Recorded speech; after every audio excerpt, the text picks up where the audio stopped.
Eu vou completar, aproveitando a deixa sua, de falar das comissões permanentes, né? E elas surgiram justamente para que o ruído, né, entre a troca de um e de outro, o clube não fosse tão prejudicado, principalmente por causa da questão física, né? Por quê? Sai um modelo de trabalho, se não houver um perfil semelhante,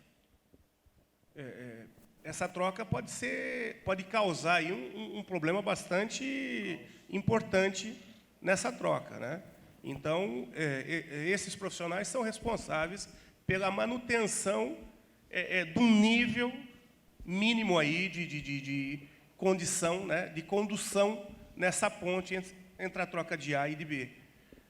Agora, esses caras, né, e eu já trabalhei nessa função, são verdadeiros camaleões, porque o tempo todo tem que estar se adaptando à comissão que chega. Uma dá abertura, te coloca no campo, te dá autonomia, te dá voz de comando, confia em ti. O outro não. A outra comissão traz 3 ou 4, né? Ou 7 ou 8, e é só eles que trabalham. E aí o cara fica encostado no canto, né? Só olhando, e aí deixa de se sentir importante dentro do processo. Aí começa a queda. Dependendo do nível de importância dessa pessoa dentro da estrutura, das duas uma. Ou ela vai cair, ou fatalmente ela vai trazer algum tipo de comentário, né, que vai gerar a queda de quem está ali e não está valorizando essa pessoa, né? Essas pessoas. Então, a cada troca passa por isso também.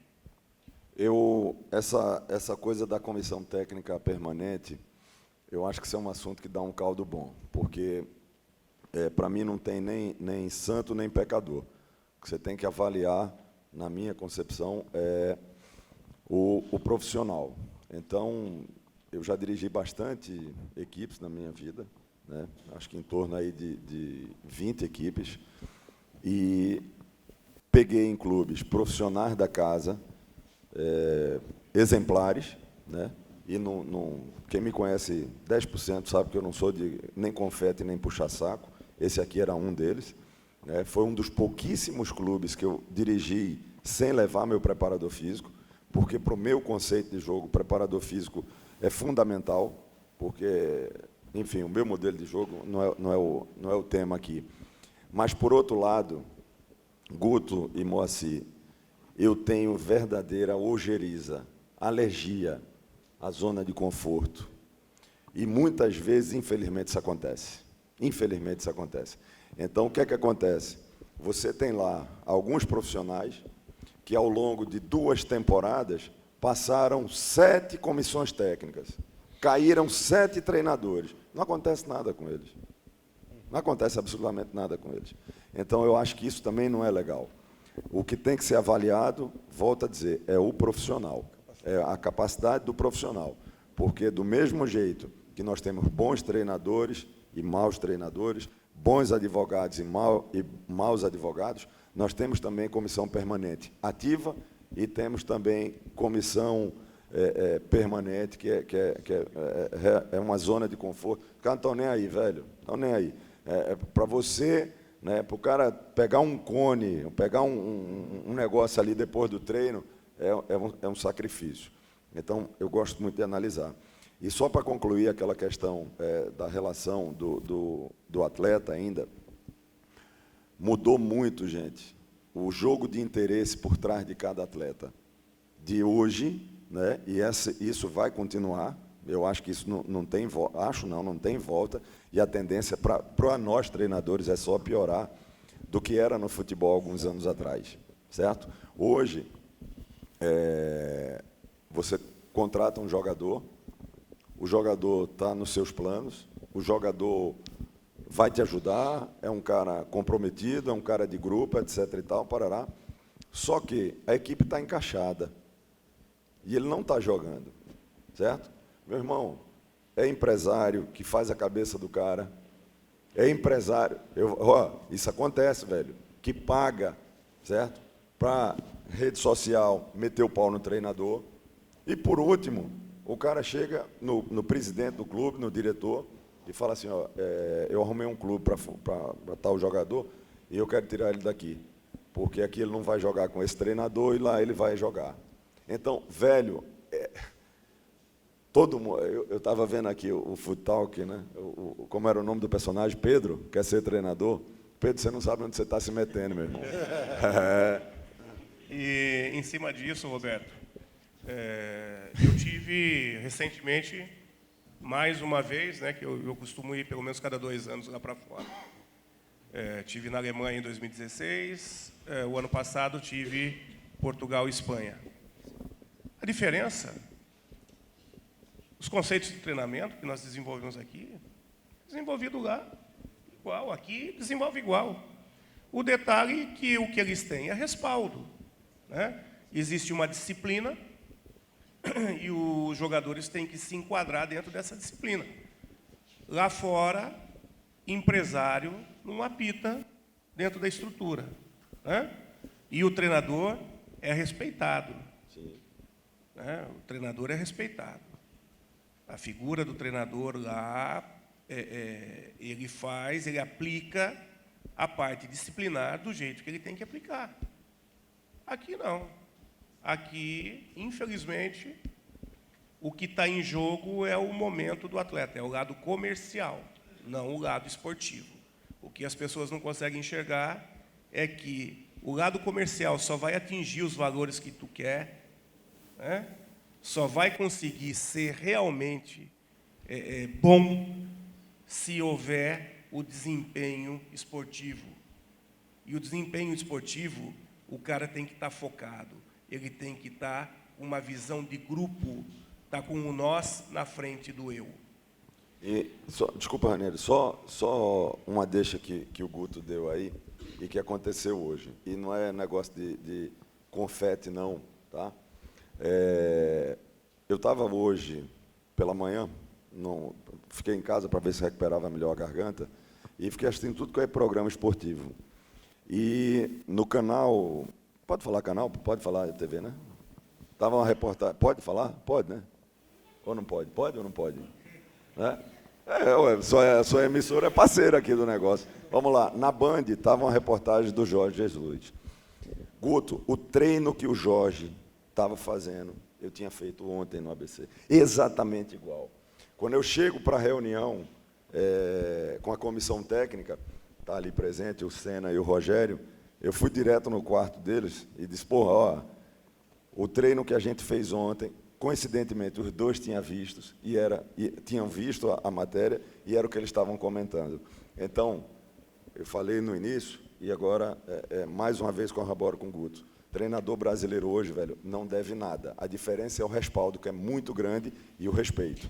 Inclusive porque a CBF não está brincando, né? O curso da CBF não é uma brincadeira. Muita gente está achando que até o nosso amigo e companheiro Renato Gaúcho, que ele quis se esquivar, né? Agora ele já está fazendo. Por quê? Porque a UEFA, que é o carro-chefe, né? Hoje a CBF ela tem uma equiparação com a UEFA, e nós aqui, nós 4, né, estamos lá. Dezembro, o pessoal vai para as férias, a gente vai fazer o curso, que é muito caro, que tem um conteúdo muito bom, né? Inclusive, parabenizar também o pessoal do CSA, que deu um respaldo muito grande para o Marcelo Cabo, no momento que poucos clubes abraçariam ele, como vocês abraçaram, e é um grande companheiro que a gente tem, o Léo Cupertino, né, que está lá, e fizeram aí essa ascensão maravilhosa. Então, todos nós estamos lá, no dezembro, realmente tendo essa exigência de conteúdos, né? E a evolução ela é latente, ela realmente, só não vê quem não quer, mas vamos brigar para que a coisa melhore. Você como mediador de treinador, hein? A diferença, viu? A diferença é que eles podem cobrar mais. Aqui, os jogadores brasileiros... muito problemático quando você cobra. Mas é exatamente por isso. Ou eles se encolhem, ou então já aparece o ouriço, né? Se encrespam e aí a primeira ligação é para o empresário e do empresário fazendo ligação direta.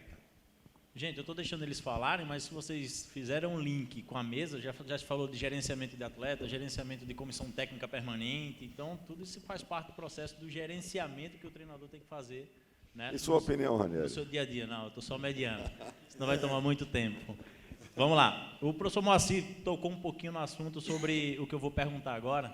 Né? Futebol, assim como o mundo, vem mudando a cada dia a forma de trabalho, forma de se gerenciar, comportamento de atleta. Né? E as redes sociais hoje, elas entraram nas nossas vidas de uma forma muito contundente. Né? Quem tem filho aqui sabe que menino de 7 anos já pega lá e já está vivenciando algumas coisas na internet. Qual o impacto que vocês veem, as dificuldades que as redes sociais geram nos atletas de vocês a nível, principalmente de vestiário? Porque se você pensar, na época do vestiário de Moura, não tinha nem celular, né, Moura? Então, eram os atletas totalmente focados para aquilo que eles iriam fazer naquele momento, tanto a nível de treino como a nível de jogos.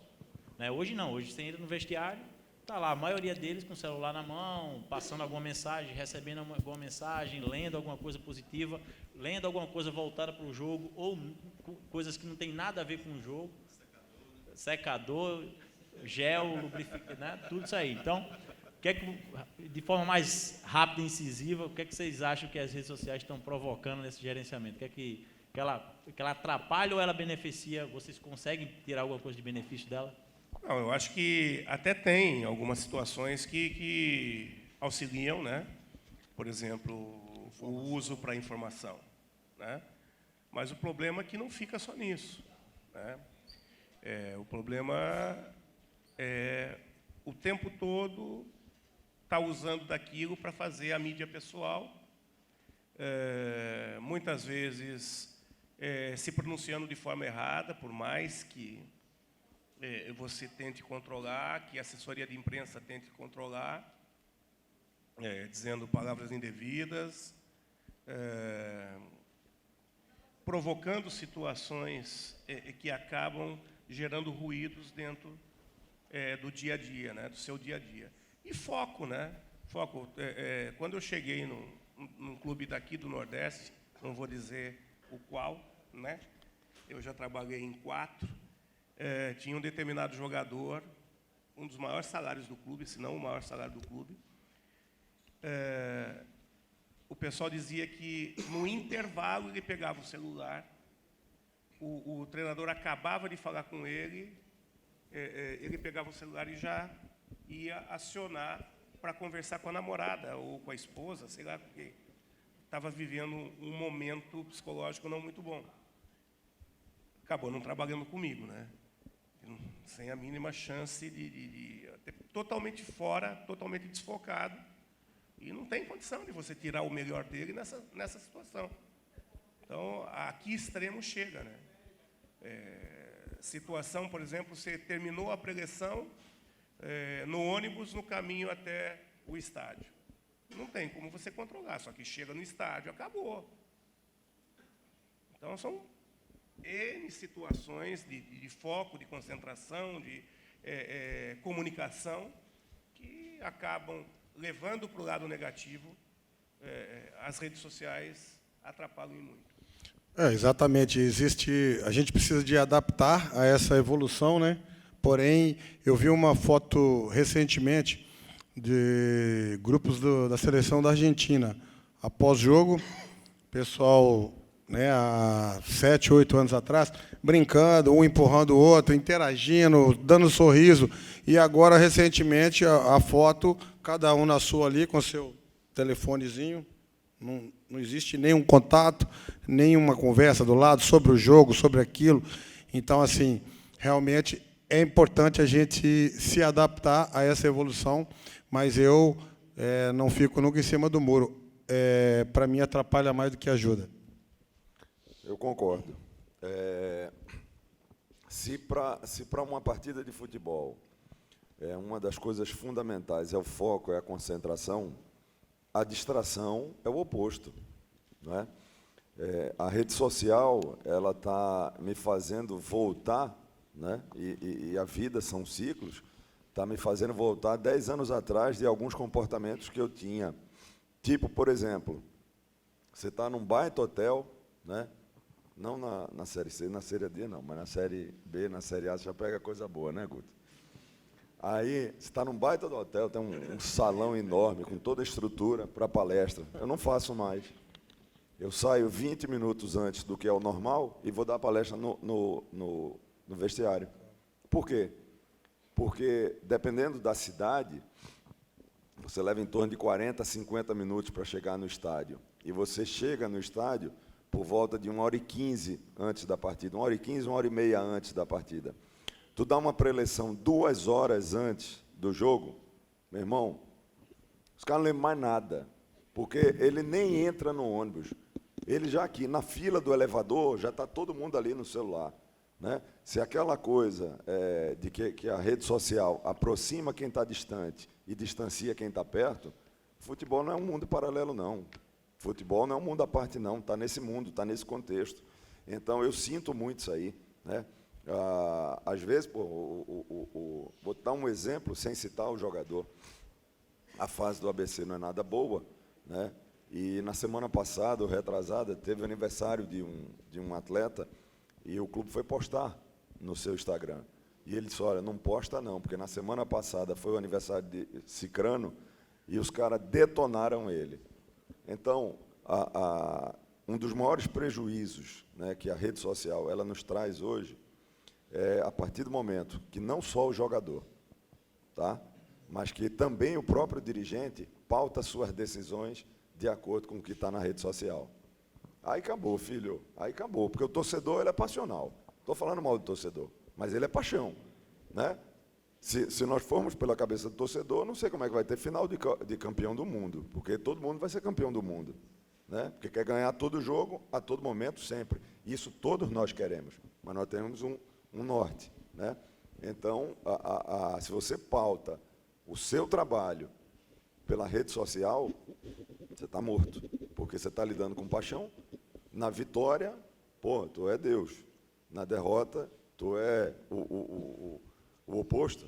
Então, é complicado. É uma coisa, né, que, como o Moacir falou, nós precisamos, né, nos adaptar e nós precisamos também colocar um pouco de freio numa geração que é difícil ter esse freio, porque você não tem foco para o jogo. Pegando só um gancho rapidinho na questão do foco, né? Foco, todo mundo sabe que o foco ele gera energia. E quando você entra para essa rede social, ela tira o teu foco e tira a tua energia. Depois que a gente perdeu o primeiro turno no campeonato aqui para o ABC do Ranieri, a gente instituiu uma situação no América interessante, né? Que o América manda jogo aqui na Arena das Dunas, e todas as pré-eleições, em vez de fazer lá no CT, a gente vinha mais cedo para cá e fazia aqui nesse auditório. E daqui a gente saía já para o vestiário, que é aqui do lado. Então, bem ou mal, desde que isso foi instituído, nós não perdemos nenhum jogo aqui dentro. Então, desse foco, dessa energia aí, alguma coisa está linkada. Não, isso aí, enfim, já falei, só ratificando. Eu parei de fazer pré-eleição em hotel. Parei. Não tem assunto. Porque é da porta, aqui está o salão, foi aqui a pré-eleição. Cruzou a porta ali. Até minutos antes de começar o aquecimento, entendeu? O cara quer saber do Instagram, do WhatsApp, enfim, de suas redes sociais. Bicho, tu vai para um jogo, pensa um pouco no jogo. Só fazendo um comparativo, né? Futebol é um esporte coletivo. À medida que você entra e foca no celular, você está trabalhando de uma maneira muito pessoal, muito individual. Você está deixando de trabalhar de uma forma coletiva, né? E a questão das decisões, né, das redes sociais, no caso, o grande problema ainda das redes sociais é que a parte fake, né? Sim. A rede social, 90%, não sei se isso, né, mas uma grande maioria, digamos assim, está trabalhando como ali? Está se colocando como ali? Camuflado, né? Camuflado. Não é o fulano de tal, CPF, RG, que está comentando. É o personagem que ele intitulou, que faz o comentário, que entra na pesquisa, e muitas vezes ele entra na pesquisa 4, 5 vezes, né? E assim vai, né? E muitas vezes a gente se deixa influenciar por esse tipo de pressão. E assim, eu tenho certeza que todos aqui usam as redes sociais para o trabalho. Como? WhatsApp, coloca a bola parada lá. Sim. Antes do treino, antes do atleta sair de casa, está lá o treino que vai ser com os objetivos. Se você quiser ter raiva, é só olhar lá quem leu, que poucos leram. Infelizmente, também tem esse lado também, né? Gente, a gente já está quase terminando o nosso tempo aqui da nossa mesa, né? Eu acho por bem agora, conversei com os meninos da organização, já de abrir um pouquinho para algumas perguntas que vocês possam fazer e queiram, tá bom? Cadê? Espera aí que ele vai levar o microfone para você, meu parceiro.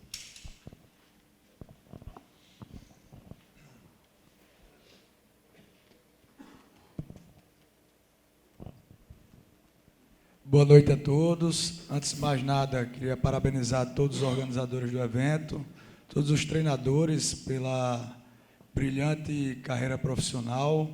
E meu nome é Robson Carvalho, estou vereador aqui por Natal e acredito muito no esporte como meio de transformação, meio de inclusão social.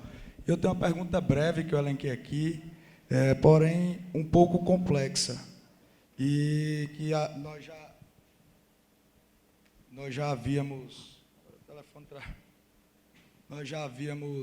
comentado aqui um pouco antes, e eu gostaria de saber,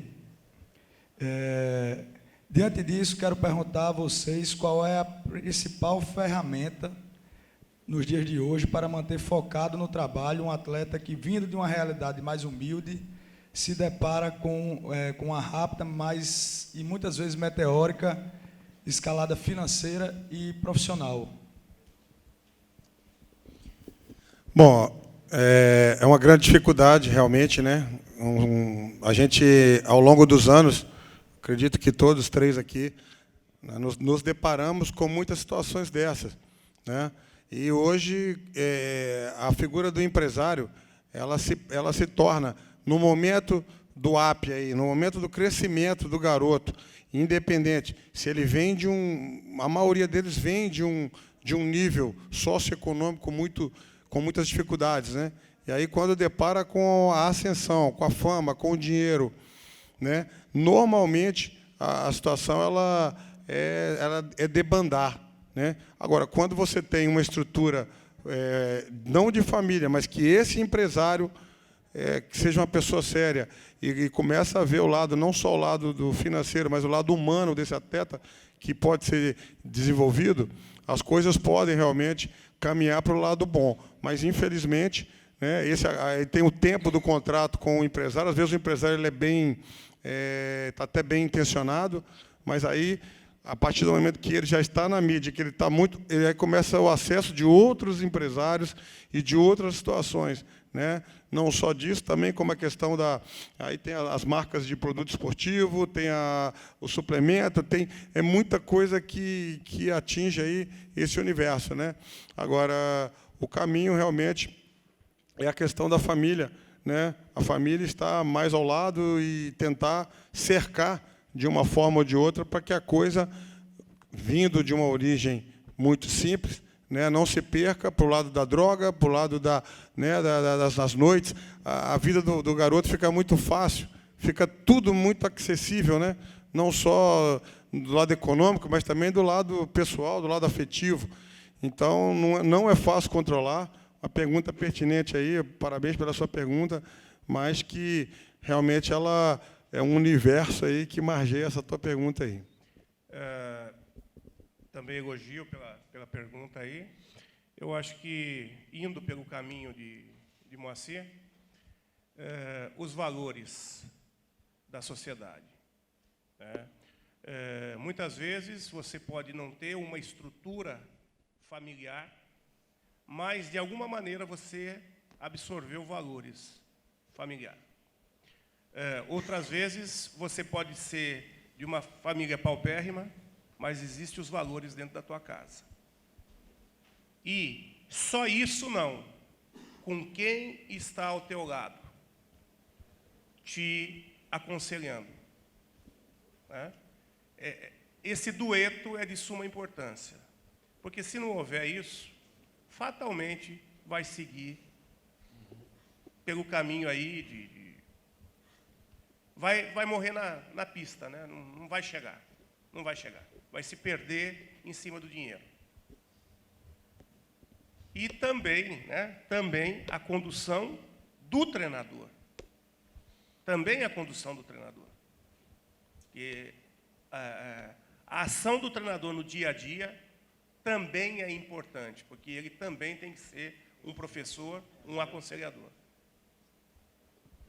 Eu acho que está bem respondido.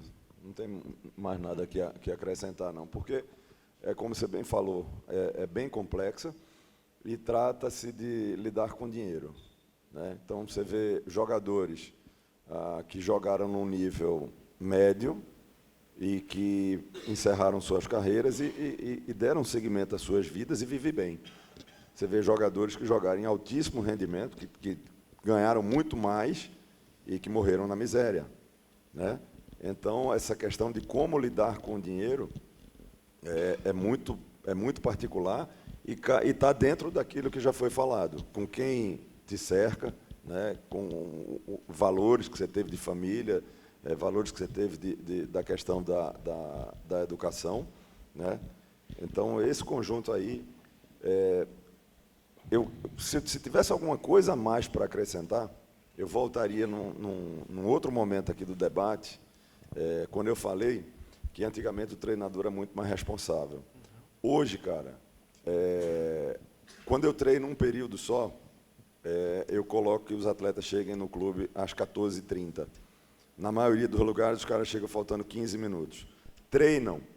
Se você já não tiver programado antes do treino, que você quer depois do treino conversar com um determinado atleta, você nem chegou na sua sala, é capaz dele já ter ido embora. Então, a nossa influência hoje, infelizmente, ela é muito pequena. Na minha visão, ela é muito pequena em quê? No fora-campo. Quando ele está sob o nosso comando, a gente procura orientar, a gente procura passar valores. Mas, meu irmão, de 24 horas do dia, ele não passa 3 horas contigo, certo? E aí o problema vai, quem está as outras 23 horas com ele, as outras 22 horas com ele, entende? Exatamente, na época do Tele Santana, né? Ele influenciava, inclusive, na questão financeira do atleta. Quando subia para a base, da base para o profissional de São Paulo, ele tirava uma parte do dinheiro do atleta para investir num imóvel, para a casa da mãe dele, para aquela coisa toda. Hoje, se você fizer isso aí, o empresário manda te matar. O grande problema são os corvos, né? Porque os corvos estão sempre em cima da carniça. Então, começou o menino, começou a destacar, está com o dinheiro. O que tem de beirinha que encosta, né? Por quê? Porque ele está se destacando, está ganhando bem, e geralmente, com esse perfil, se ele não tiver muito cabeça, ele vai pagar a conta para todo mundo. Ele vai para a festa, ele vai chamar atenção, e aí o beirinha vai estar do lado, vai sair na foto. E aliado a tudo isso... Então, perdão.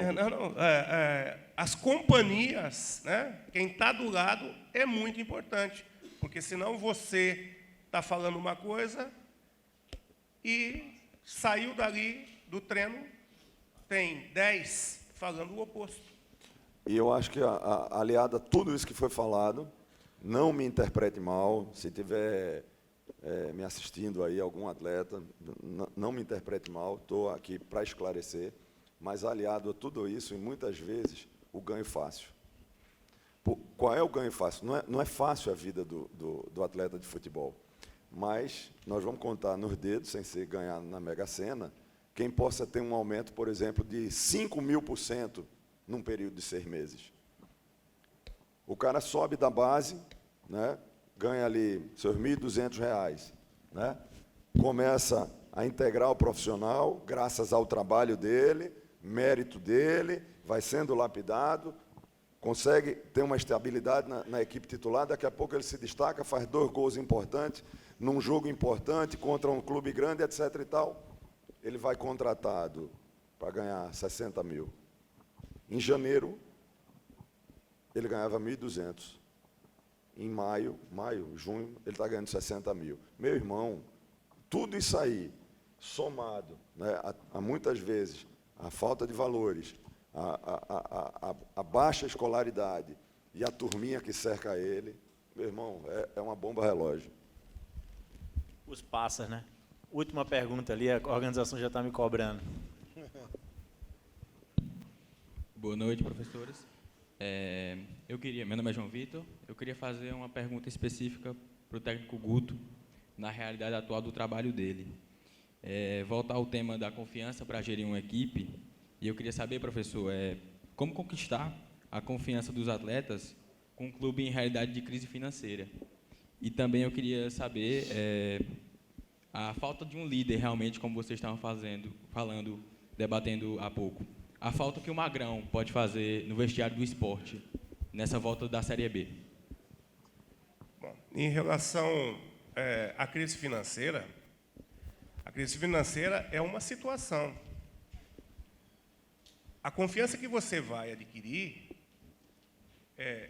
você trabalho, né? Eles confiarem no teu trabalho, porque o que vai tirar o esporte da situação que ele está?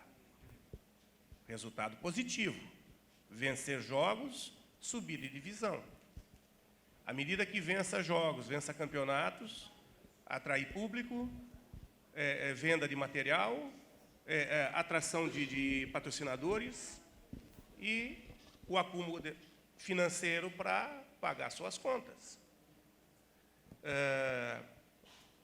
A ação da direção, e aí a direção que, na parte diretiva, amanhã você pergunta de uma forma mais direta, mas eu, de forma indireta, digo, enquanto houver confiança no processo, jogadores e direção, a coisa flui. À medida que essa confiança seja perdida, aí, por mais que você tenha uma qualidade de trabalho, a coisa não anda. Em 2013, eu cheguei na Portuguesa, né, o ano que deu o problema lá do Everton. A Portuguesa tinha recém-subido da Série A2 para a Série A1 do Paulista, ou seja, jogou uma competição totalmente fraca para a Série A do Brasileiro.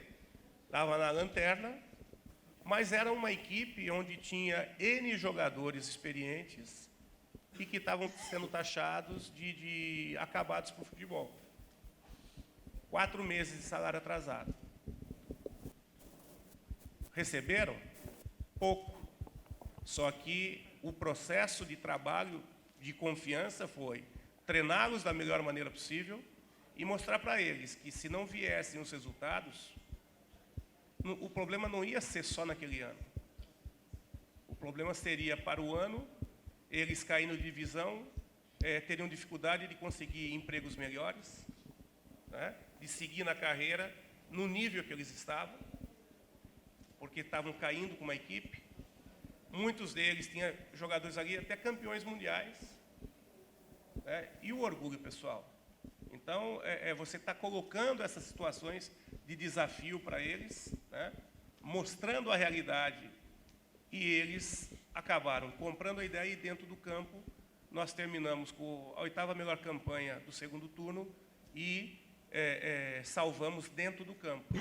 Aí, por questões políticas internas ali, né, acabaram derrubando a Portuguesa, numa ação que, deixar bem claro, né, era um julgamento. A gente teria que ser avisado que o jogador estava em pauta de julgamento, e nem isso nós fomos avisados pela direção da Portuguesa. Porque nós, na condição de treinador, todo jogador que ia para julgamento, que a gente não tinha resposta, deixava de lado, não utilizava. Nós não fomos avisados que ele estava em pauta de julgamento. A segunda pergunta. A Magrão. Magrão é uma liderança, né, técnica, uma liderança de grupo com falas importantes, mas não uma liderança natural dentro do contexto. Um respeito muito grande pelo caráter, pela pessoa, pelo profissional, né? Uma peça que, na convivência o dia a dia, era muito sadia, estava trazendo bastante acréscimo para Maílson, para Luan e para o todo ali, principalmente os mais jovens. Mas é vida que segue. É vida que segue. Ele não tinha uma influência tal de ser o mentor de tudo. Talvez se ele tivesse com essa condição dentro do plantel, a equipe e o grupo sentisse mais. Ele não era o líder principal, o mentor principal. Tá? Bem, a organização... Acabou? Eu ia abrir para mais duas, mas agora anularam. Gente, primeiro agradecer aos professores pela disponibilidade, né? Acho que foi de muita valia para todos nós que aqui vivenciamos essa mesa. Tá? Falar para vocês que foi uma honra participar como mediador. E eu não mediei, eu aprendi. Tá? Obrigado, senhores.